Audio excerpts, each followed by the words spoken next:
여러분들 혹시 최근에요, 편지를 써본 적이 있습니까? 컴퓨터 자판을 이용하여서 기록하고 출력하여서 봉투에 담아서 보내는 편지 말고요. 손편지를 써서 혹은 지인에게, 또 얼마 전, 한 2주 전이면 크리스마스를 우리가 보냈었잖아요. 크리스마스 카드를 한번 보내준 기억이 있을런지 모르겠어요. 아마도 오랜 추억의 한 자락이 아닐까 생각해 봅니다. 말씀을 드렸듯이 요즘에 편지를 보내는 상황들도 컴퓨터를 이용하여서 출력하고, 또 편지 봉투도 일일이 쓰기 힘들어서 출력된 스티커로 딱 부착해서 편지를 보내는 경우들이 많이 있죠. 그것보다는 요즘에는 SNS를 통해서 카톡이나, 그죠? 그런 것들로 문자나 그런 메시지를 주고받는 경우들이 참 많이 있습니다. 저는 교회를 이전하면서 이제 한 3개월 됐나요? 3개월도 채 되지 않았죠. 한 2개월 됐나요? 교회를 이전하면서 초청장을 손수 글로, 엽서는 물론 샀지만은, 구입을 했지만 그 안에 있는 내용들을 손수 글을 써서 보냈습니다.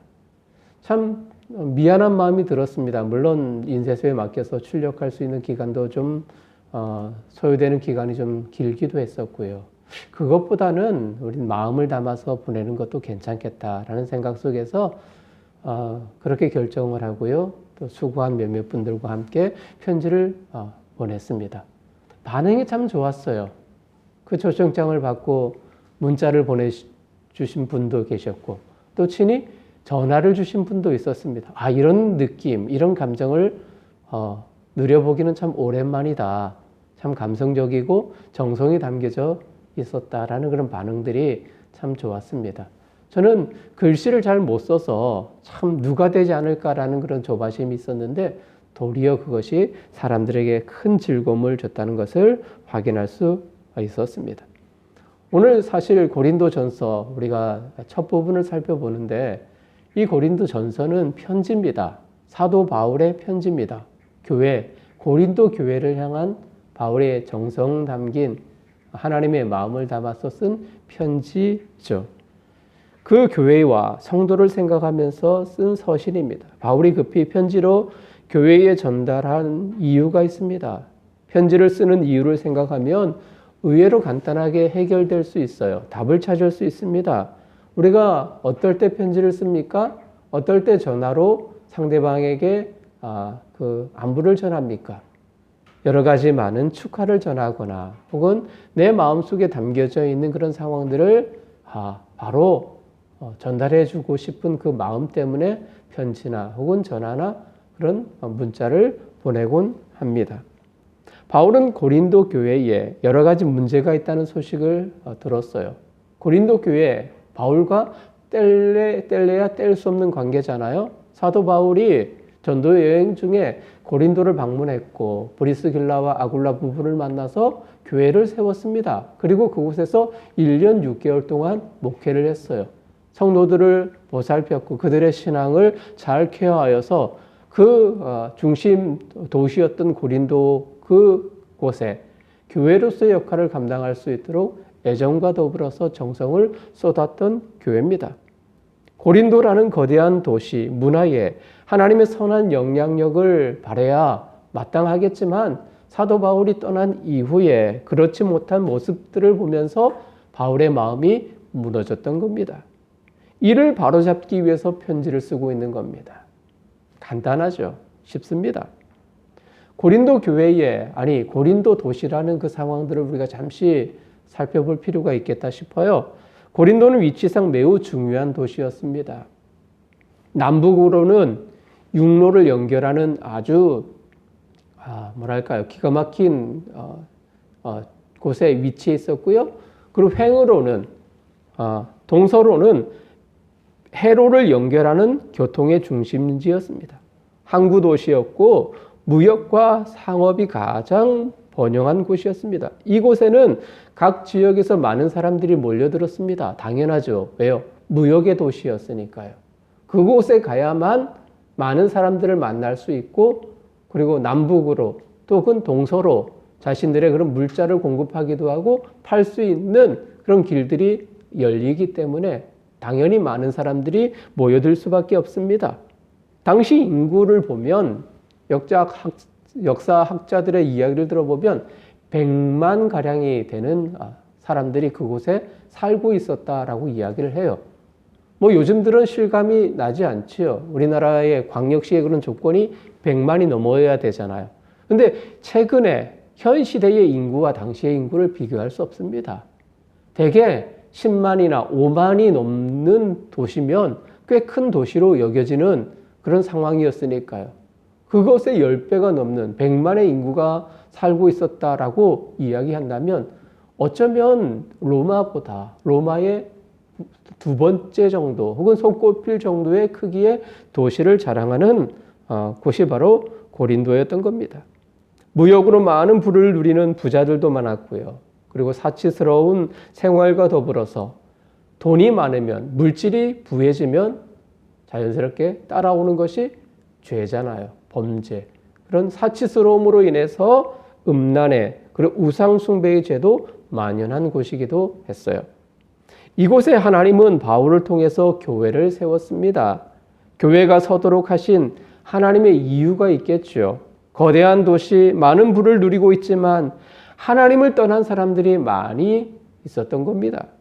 그들로 주 예수 그리스도를 믿고 구원 얻도록 하기 위함입니다. 바울은 이곳에서 1년하고도 말씀을 드렸듯이 6개월 동안 목회를 했습니다. 성도들을 가르쳤습니다. 그러나 교회는 도시에 선한 영향을 주지 못했던 거예요. 도리어 고린도 도시의 죄된 모습을 거룩한 성도들이 도리어 닮아가고 오염되기 시작했어요. 성도가 세상의 오염된 문화를 버리지 못해서 도시의 갖가지 문제와 나쁜 것들이 자연스레 교회 안으로 밀려들기 시작했던 겁니다. 세상은 더러워도, 세상은 타락해도 하나님의 교회는 거룩하고 그 안에 성도들이 하나가 되어져서 하나님의 거룩성을 지키며 세상을 향하여서 도리어 정화시키려고 하는 그런 운동들이 일어나야 마땅하지만 도리어 세상의 문화와 세상의 죄된 것들이 교회 안에 들어와서 오염되기 시작했단 말입니다. 교회 안에서는 서로 싸우고요. 우상을 섬기고 다른 사람을 배려하지 않고 자기 자랑하는 등 나쁘고 못된 일들만 일삼게 되었던 거예요. 교회 안에 생긴 문제들은 세상의 방법으로 해결할 수 있을까요? 없을까요? 해결할 수 없습니다. 교회 안의 문제는 오직 하나님만이 해결할 수 있고 하나님만이 치유할 수 있습니다. 우리는 바울의 편지를 보면서 이런 고린도 교회의 문제들을 언급하고 있는데 사도 바울이 어떻게 해결해야 할지를 바울은 간절한 마음을 담아서 전달하고 있습니다. 언급하고 있습니다. 생면부지의 사람들에게 편지를 쓰지는 않아요. 그죠? 아는 사람, 친밀한 관계에 있는 사람, 그 사람에게 편지를 써서 마음을 전달합니다. 고린도 교인들, 그들에게 사도 바울은 애정이 있었고 그들의 현 문제를 언급하고 해결할 수 있도록 지금 조언을 주고 있는 겁니다. 오늘은 본문에서 두 가지만을 생각하도록 하겠습니다. 두 가지. 첫 번째는 이것입니다. 사도라는 단어가 나타나고요. 본문을 보면 또 성도라는 이 두 단어가 나타납니다. 사도와 성도 각각 의미하는 바가 무엇인가? 이것을 첫 번째 우리가 주목을 하겠습니다. 자, 먼저 사도라는 단어를 주목합시다. 자, 바울은 사도가 되었습니다. 이 사도라는 말은 좀 어렵게 들리지는 않아요. 교회 생활을 오래 하고 또 성경을 읽은 사람들은 12사도, 예수님의 12사도 뭐 생각하면 쉽게 우리가 이해할 수 있지요. 이 사도라는 것은 보냄을 받은 사람입니다. 물론 조건이 있어요. 예수 그리스도를 본 사람들. 요즘에는 뭐 사도가 없죠. 당시에 예수님 시대에 특별한 그들에게 하나님이 은혜를 주시고 또 은사를 주시고 복음의 효과가 또 폭발적으로 이루어지도록 하나님이 보내신 자들입니다. 보내심을 받았다. 이 말이 바로 사도입니다. 복음을 위해 헌신하도록 하나님이 택하여 세상에 보냈다는 뜻입니다. 자신을 나타내기 위해서인가요? 아닙니다. 자신을 드러내기 위한 것이 아닙니다. 그리고 자신의 뜻을 전달하려고 하는 것도 아니고요. 오직 하나님의 뜻을 드러내고 전하려고 하는 사람이 사도입니다. 여러분, 우리는 바울이 어떤 사람인지 익히 알고 있어요. 과거 그리스도를 믿는, 예수를 믿는 사람들을 무척이나 핍박했던 사람입니다. 특별히 율법에 심취했던 사람입니다. 그가 얼마나 학식적으로 뛰어난 사람이었던지 가말리엘 문화생으로서 모든 학문에 통달했던 이였죠. 율법에 물론 정통했고요. 그런 율법을 배격하는 이들을 무참히 핍박하고 심지어는 죽이고자 했던 인물입니다. 그가 변화된 가장 큰 이유가 다맥성이라는 도시에 예수 믿는 사람들을 핍박하기 위해서 잡아 가두기 위해서 가던 중에 예수님을 만나게 됩니다. 그리스도 예수님을 만나서 개인의 의의가 죽었습니다. 그의 율법이 죽었습니다. 그의 과거가 죽었습니다. 하나님의 의가 나타나 복음을 위해서, 특별히 이방인을 위해서 헌신하도록 하나님이 그를 세상에 보내셨습니다. 그리고 그 자신도 이제는 복음을 위해서, 주 예수 그리스도를 위해서 내 생명을 다하겠노라 다짐했던 사람입니다. 그를 부르셨던 분, 그가 사도로서 복음을 위해 살아가도록 이끄신 분, 그분이 바로 예수님이십니다. 자의적이지 않습니다. 명예와 부를 추구하지도 않습니다. 오직 구원에 이르는 복음을 위해서 하나님으로부터 보냄을 받았던 사람, 그 사람이 바로 사도입니다. 사도. 여러분, 또 다른 단어가 나타납니다. 성도라는 말이 있습니다. 1절에서 분명히 이야기합니다. 하나님의 뜻을 따라 그리스도 예수의 사도로 부르심을 받은 바울과 함께 소스데네는 고린도에 있는 하나님의 교회 곧 그리스도 예수 안에서 거룩하여지고 성도라 부르심을 받은 자들과, 성도라는 단어가 나타나죠. 거룩한 사람이 아닙니다. 그럼 자세히 보아야 합니다. 거룩한 사람이 아니라 거룩하게 된 사람입니다.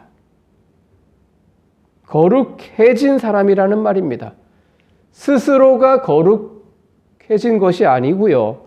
내가 깨끗하고 정직하고 의롭기를 희망해서가 아니라 그럴 자격이 없는 이들을 거룩하게 만들어주신 그분 때문에 성도라는 이름이 붙여졌다는 이야기입니다. 그렇죠? 또 하나는 예수 그리스도의 이름을 부르는 사람, 그 사람이 성도입니다. 예수 그리스도를 부르는 사람, 이름을 부른다라는 것은 영어 성경을 보니까 이렇게 표현하고 있습니다. 예배한다라는 말로 표현하고 있더라고요. 누구든지 주 예수 그리스도의 이름을 부르는 자는 구원을 얻으리라 말씀하셨습니다. 주 예수 그리스도의 이름을 높이고 그분을 마음에 영접하여서 성도라는 이름을 받았습니다. 거룩하게 된 자, 그리고 예수의 이름을 부르는 자, 예배하는 자. 그리고 또 하나, 그리스도 예수와 연합된 하나님의 거룩한 사람이다라고 말합니다. 다시 말해서 그리스도와 하나 된 사람, 이것이 성도입니다. 그리스도와 하나 된 사람입니다. 여러분 생각해 보세요. 한 여자를 사랑하여서 또 혹은 한 남자를 사랑하여서 둘이 만나서 연애하다가 결혼을 해서 한 가정을 이루었습니다. 성경도 보면 부부를 가리켜서 이렇게 표현하죠. 둘이 하나가 된 존재다라고 표현했습니다. 특별한 관계 안으로 들어온 것입니다. 여러분, 아내가 다른 사람들에게 창피를 당한다고 생각해 보십시오. 남편이 그것을 묵과하고 참는다면 여러분 그 남편을 신뢰할 수 있습니까? 신뢰할 수 없습니다. 혹은 남편이 다른 사람에게 무시를 당하면 참고 그것을 그냥 좋게 여기면서 지나가는 사람이 어디 있을까요? 없습니다. 제 경험을 한번 이야기를 하죠. 저는 딸이 있는데요. 특별히 막둥이가 어려서부터 많이 좀 아팠습니다. 많이 아팠고요. 병원을 다닌 일들이 참 많았습니다. 한 번은 의사와 접견하고 아내가 울면서 나온 거예요. 아이가 참 어렸을 때인데요. 울면서 나온 거예요. 자초지종을 이야기를 들어보니까 의사가 참 이 면박을 주었더라고요. 아이가 계속해서 치료를 받아야 되는 상황인데 아이의 상황을 참 무심하게 두었다라고 그렇게 면박을 주었던가 봅니다. 핀잔을 받았습니다. 참을 수가 없었습니다. 제가 평상시에 보아도 아이를 너무 소중하게 키우고 늘 살피면서 사랑을 쏟은 그런 모습인데 의사는 그냥 물론 그의 직임을 다하기 위한 그런 하나의 그런 말로 이야기를 했었지만 그것이 저를 참지 못하게 만들었습니다. 그래서 즉시로 의사를 찾아가서 그분과 의사와 심하게 다투었습니다. 심지어는 손가락질하면서 그 의사도 제가 목사라는 것을 압니다. 그런데도 불구하고 당신이 의사냐고. 의사면 환자를 위로하고 또 환자를 격려하고 그래야지 왜 면박을 주냐. 당신이 의사냐. 그렇게 심하게 다툰 적이 있습니다.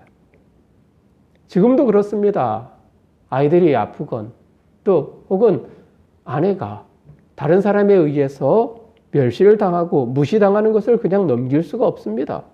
왜입니까? 연합된 존재이니까요. 하나 된 존재이니까요. 따로 떼어 생각할 수 없기 때문이지요. 사랑하는 우리 성도님들, 여기서도 성도라는 표현을 씁니다. 우리가 하도 많이 듣다 보니까 이 성도라는 이 단어 속에 내포되어져 있는 진정성 있는 그 의미를 우리는 많이 무색해하고 잊어버릴 때가 많이 있어요. 성도란 이런 존재입니다. 어떤 존재요? 거룩해진 존재입니다. 그리스도의 이름을 부르는 자들입니다. 예배하는 자들이란 이야기예요. 그리고 세 번째는 그리스도와 하나가 된 존재입니다.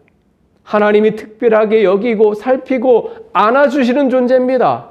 저와 여러분들이 그런 사람이라는 이야기입니다. 매우 특별하죠. 보냄을 받은 존재, 그리스도에 의해서 그리고 성도로 부르심을 받은 우리는 우리의 의지와 결단과 다짐이 아니라 하나님의 뜻으로 교회라는 곳의 구성원으로 존재합니다.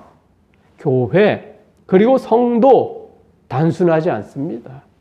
쉽게 볼 존재가 아닙니다. 세상이 우습게 볼 존재가 아니라는 이야기입니다.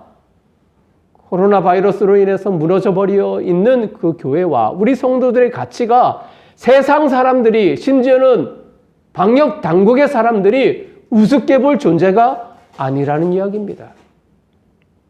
그리고 교회가 하나님의 교회가 이런 곳입니다. 부르심을 받은 거룩한 성도들이 한자리에 모여서 예수 그리스도의 이름을 부르며 예배하는 곳입니다. 당연 세상이 넘볼 수 없는 거룩한 곳이 바로 하나님의 교회인 것이죠. 사도, 성도라는 말 속에 담긴 우리의 정체가 무엇인가를 깊이 인식할 수 있겠죠. 세상이 우습게 보지 않도록 우리 스스로가 하나님과 연합된 거룩한 존재임을 잊지 말기를 바랍니다. 두 번째 우리가 주목해야 하는 것은 두 번째, 성도된 우리에게 그렇다면 하나님이 기대하시는 바가 무엇일까? 이를 생각해야 합니다. 하나님이 기대하는 바가 뭘까? 자, 바울은 고린도 교회 성도들을 보면서 5절에 어떻게 하고 있나요? 감사하고 있어요. 5절 말씀을 한번 볼까요? 5절 이렇게 말합니다. 이는 너희가 그 안에서 모든 일 곧 모든 언변과 모든 지식에 풍족함으로 말합니다. 그리고 4절을 보면 그리스도 예수 안에서 너희에게 주신 하나님의 은혜로 말미암아 내가 너희를 위하여 항상 하나님께 감사하노니. 감사하면서 그 감사의 이유를 밝히고 있습니다. 사도 바울이 보니까 나름 괜찮게 신앙생활을 했던 것 같아요. 처음에는. 자, 그들에게 무엇이 있었습니까? 고린도 교회에 그들에게 언변이 있었어요. 언변은 참 학문을 잘 습득하고 또 잘 말할 수 있는 그런 능력이 언변이잖아요. 그리스 문화의 영향을 받아서 철학적 사고와 더불어 언어를 구사하는 능력이 다른 지역에 비해서 월등했습니다. 고린도 교회. 또 지적인 능력이 있는 이들도 많았습니다. 그래서 모든 지식에 풍족하다라고 바울이 인정했습니다. 그런데요, 8절을 보니까 8절 이렇게 말합니다. 주께서 너희를 우리 주 예수 그리스도의 날에 책망할 것이 없는 자로 끝까지 경고하게 하시리라. 자, 이 8절을 보면은 아무런 문제가 없어 보입니다. 오히려 사도 바울의 칭찬처럼 보입니다. 그런데요, 자세히 한 번 더 8절을 보면은 고개를 저을 수밖에 없는 뉘앙스를 느낄 수 있어요. 자, 그들의 신앙이, 고린도 성도들의 신앙에 왜곡된 부분들이 있다는 것을 확인할 수 있습니다. 책망할 것이 없는 자로. 높여주는 말처럼 보이지만, 칭찬을 하고 있지만, 지식에 풍족하고 나름 그리스도 예수의 재림을 기다리는 신앙도 있지만, 책망할 것이 없는 자로 서기를 바라는 마음에서 편지를 쓰고 있는 바울의 마음을 엿볼 수 있습니다. 자, 그렇다면 그들에게 책망할 것이 있다, 없다? 있다는 이야기입니다. 모든 것이 괜찮아 보여요. 선해 보여요. 지식도 있고요. 말도 잘하고요. 또 그들의 신앙은 재림의 신앙을, 주 예수 그리스도의 나타나심을 기다리는 신앙도 그들에게 있습니다. 좋아요. 그런데 사도 바울이 보니까 책망할 것이 그들에게 있는 겁니다. 바울의 눈에 성이 차지 않는 몇 가지의 생활 문제가 있다는 것을 발견했던 겁니다. 바울은 곧바로 문제를 지적하며 나무라지는 않습니다. 대신 9절에서 하나님의 진정성 있는 마음을 전달합니다. 9절, 너희를 불러 그의 아들 예수 그리스도 우리 주와 더불어 교제하게 하시는 하나님은 미쁘시도다. 어떤 말일까요? 여러분, 이 말을 달리 표현하면 너희를 성도로 불러 모으신, 성도라는 우리가 정체성을 우리가 좀 살폈어요. 얼마나 중요한 단어인가. 그죠? 성도로 불러 모으신 하나님은 영광의 하나님이시다. 그의 아들 그리스도와 더불어 연합하게 하고 거룩하게 하여서 영원토록 교제하게 하시는 하나님은 신실하다. 이런 말입니다. 좀 더 쉽게 풀어가자면, 부드럽게 표현하지만 이런 말입니다. 고린도의 교회를 세우고 성도를 불러 모아 이곳에 모인 모두에게 하나님이 은혜를 주시고 경고하게 하셨다. 너희들 이 사실을 아는가? 이 사실을 인식하는가? 이 말 속에 담겨져 있는 마음입니다. 하나님이 품으신 뜻을 아는가? 견고하게 하셔서 예수 그리스도의 날까지 견디며 사랑하며 또 베풀며 교회를 지키고 거룩하게 하신 하나님의 뜻을 너희들은 분별하는가? 사도 바울의 질문입니다. 사랑하는 성도님들, 교회마다 직분이 있어요. 그죠? 목사, 장로, 원사, 그죠? 그리고 성도, 이것도 하나님 허락하시는 직분이니까요. 하나님이 이런 직분을 허락하신 뜻이 무엇일까요? 이렇게 생각할 수 있습니다. 직분은 교회에서 주는 것이다. 또 심지어는 목사가 주는 것이다. 오해하는 분들도 계십니다. 천만에 아닙니다. 교회에서 준다 해도 그 위임은 하나님으로부터 받은 사실임을 마음에 새기기를 바랍니다. 심지어는 인정해 준다 할지라도, 인정으로 준다 할지라도 하나님의 뜻한 바가 그 안에 담겨져 있는 거예요. 아니, 현실적으로 여러분들이 늘 사랑 안에서 신앙생활하는 이유가 무엇입니까? 많은 교회들이 있는데 작아서 성도들도 또 특별히 그렇게 썩 많지는 않습니다.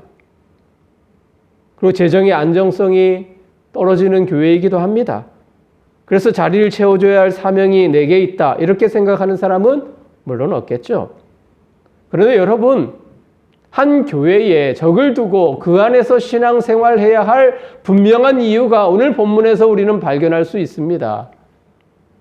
영원토록 거룩하게 하고 끝까지 견고하게 하기 위함입니다. 하나님이 성도를 불러주신 그 이유, 성도를 불러서 직분을 주어서 한 교회의 공동체에서 영원토록 하나님과 교제하도록 위함입니다. 나아가 주 예수께서 허락하시는 그 신앙의 아름다움을 고백하고 더불어 지역에 복음의 영향력을 끼쳐서 구원받는 이들이 많아지도록 위함이죠. 그래서 각자를 이끌어 주셨습니다. 여러분, 우연이라는 건 없습니다. 여러분, 다시 고민해 볼까요? 왜? 왜라는 질문입니다. 왜? 왜 하나님이 고린도의 교회를 세우셨을까? 왜 세우셨을까? 그리고 교회를 세웠을 뿐만 아니라 왜 많은 사람들 가운데에 특별히 성도로 불러주셔서 고린도 교회의 공동체 일원으로 세워주셨을까? 그들 안에도 직분이 있었겠지요. 그리고 나서 하나님의 마음이 어땠을까요? 교회를 세우고 그 안에 성도들을 불러서 채우신 그 하나님의 그 기대감, 그 마음이 어땠을까요? 하나님은 기대가 많았을 거예요. 교통과 문화의 그런 핵심 지역입니다. 100만이 넘는 인구의 대도시입니다. 복음이 활성화되면 거룩한 영향력이 도시에 미치면 복음은 곳곳으로 향기가 되어져서 많은 이들이 예수를 주로 고백하고 구원을 얻는 많은 영혼들이 일어나겠다. 이것이 하나님이 바라는 마음이었을 거예요. 하나님도 흥분하셨을 겁니다. 그런데 기대가 무너졌습니다. 책망할 것이 있는 교회가 된 겁니다. 지식도 많고 재림신앙도 있는데 책망할 것이 있는 교회가 되었습니다. 우리의 모습을 봅시다. 직분에 대한 감격은 있습니까? 다른 직분 생각하지 않아도 됩니다. 내가 성도로서 이 자리에 있는 것에 대한 그 기대감과 즐거움과 기쁨이 있나요? 책망할 것이 없는 자로 성장하고 있습니까? 아니, 그리스도 예수 안에서 만난 사람들, 우리 교제권에 있는 심지어는 나의 남편, 아내일 수도 있고요. 자녀들, 또는 동역자를 생각하면서 그들을 우리와 동등하게 거룩한 존재로 함께 동역할 수 있는 존재로 불러주신 하나님께 감사하고 있나요? 사회를 바라보면서. 그렇지 않다면 어떤 이유 때문입니까? 어쩌면 고린도처럼 세상의 것 때문일 수도 있고요. 다른 사람과 비교하면서 작아진 나의 모습 때문이기도 합니다. 세상에 보여줄 것이 많은 교회가 되어야 하지만 도리어 반대가 되었습니다. 복음으로 세상을 변화시켜야 하는데 세상의 사상으로 교회에 가득하지는 않습니까? 아닙니다. 교회가 아니어도 괜찮아요. 가정이라는 작은 공동체를 생각해 보십시오. 가정 안에서 더욱더 복음으로 하나가 되어지고 거룩하여져서 이웃의 사랑을 나눠주고 하나님의 선한 영향력이 번져가야 마땅한데 도리어 세상의 것으로 가정 안에 충만하지 않습니까? 이런 세상의 것으로 교회에, 가정에 분란이 일어나는 겁니다. 하나님이 기대하는 바를 깨달아야 하겠죠. 하나님이 기대하는 바를 따라 살아가야 하는 존재가 우리임을 잊지 말아요. 나는 성도다. 거룩하게 된 존재. 주 예수 그리스도의 이름을 부르는 존재. 그리고 그리스도와 연합된 존재. 나는 성도다. 말씀을 마무리하겠습니다. 세상의 그늘에서 어떻게 벗어날 수 있습니까? 이미 말씀이 우리들에게 도전합니다. 말합니다. 사도로 부르심을 받은 것, 성도라는 이름을 지닌 존재의 의미를 깊이 묵상하는 겁니다. 오늘 주일 아침에 이것만 깊이 묵상하면 돼요. 나는 성도다. 성도가 무엇인가? 어떤 존재인가? 다시 말해 나의 존재를 잊지 않는 거죠. 책망할 것이 없는 자로 끝까지 주님 오실 그날을 기대하며 살아가며 살아내기 위해서 하나님이 나를 성도로 부르셨다. 하나님의 마음을 품어야 되는 겁니다. 하는 성도다. 제 단톡방에 보면 참 여러 가지 많은 글들이 올라옵니다. 가장 큰 거는 최근에 이런 이제 글들이 많이 올라와요. 여러분도 기사를 통해서 본 적이 있을 거예요. 부산에 있는 세계로 교회의 그 담임 목사의 기사입니다.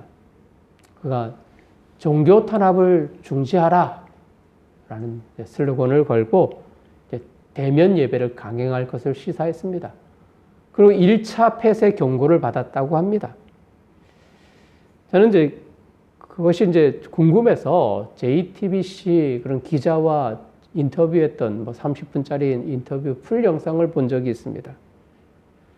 그 인터뷰 기사를 딱, 영상을 딱 보니까 일리가 없는 것은 아닙니다. 일리가 있어요. 방역 당국의 조치를 보면은 형평성이 없습니다. 교회뿐만 아니라 소상공인들, 자영업을 하는 정부 당국의 그런 이제 형평성의 논란 때문에 많은 그런 이제 문제들이 좀 나타나고 있잖아요. 그죠? 사실입니다. 인정할 수밖에 없습니다. 또 특별히 교회를 특정하여 꼬집는 정부의 처사도 부당하다는 것에 동의합니다. 동의합니다. 또 하나의 기사를 봅니다. 하나의 기사는 이것과는 조금 이제 상반된 그런 기사인데요.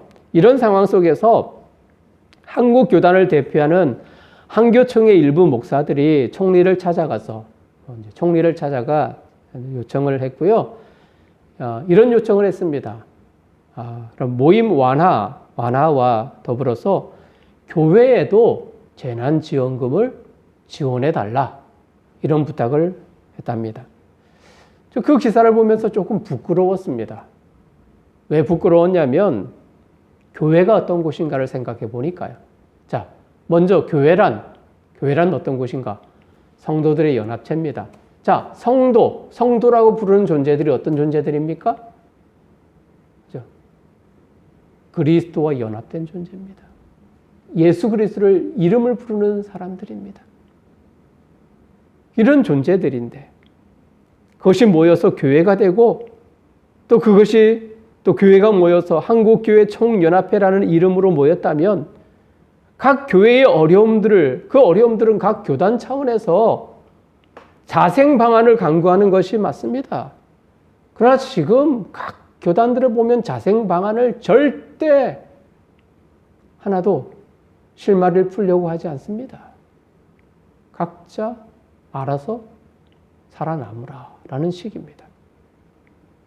이런 상황 속에서 교회에 재난지원금을 신청한다. 부끄럽습니다.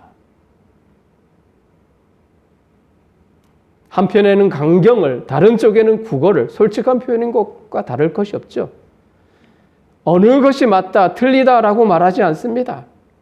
가장 중요한 것은 본질을 잃어버렸다는 것에 저는 초점을 맞추고 싶어요.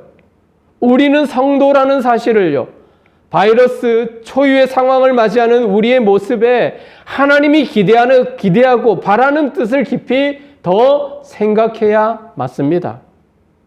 미진했던 내 신앙의 모습을 깨닫고 주님 앞에 바로 서기를 바라는 그런 마음이 앞서야 하는 거예요.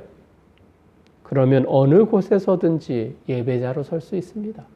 성도 그 가운데 담겨진 하나가 그리스도의 이름을 부르는 자, 즉 다시 말해서 예배하는 자입니다. 어떤 위치에 있든지 어떤 어려움에 있든지 어느 곳에서든지 하나님을 예배하는 자로 서는 존재인 것이죠. 당국의 핍박에도 도리어 교회를 생각하고 복음을 생각할 수 있는 해안이 열리는 겁니다. 잊지 말아요. 무엇보다 나는 성도다. 거룩해지고 연합되어지고 그리스도를 예배하는 성도다. 이런 자신의 정체성을 지닌 존재면 교회를 세우신 하나님의 마음을 충분히 깨달을 수 있겠지요. 이곳에 늘사랑 교회를 세우신 하나님의 이유, 이곳으로 이주하게 하신 하나님의 이유가 있을 거예요. 이곳의 구성원으로서, 공동체의 일원으로서 함께 하나님의 나라를 이곳에 보여줄 수 있는 교회. 고린도의 교회를 세우신 하나님의 마음이 그런 마음이었습니다. 그런데 변질되어 있어서 지금 사도 바울이 편지를 쓰고 있는 겁니다. 하나님 마음에 흡족해질 수 있도록 가장 먼저 오늘은 이것만을 기억하라 그랬죠. 나는 누구다? 성도다. 나는 성도다. 이 사실을 잊지 말기를 바랍니다. 그래서 끝까지 하나님과 연합하고 그리스도를 예배하고 거룩하게 된 존재로 날마다 서서 승리할 수 있는 늘사랑의 모든 식구들 되시기를, 성도 되시기를 주님의 이름으로 축복합니다.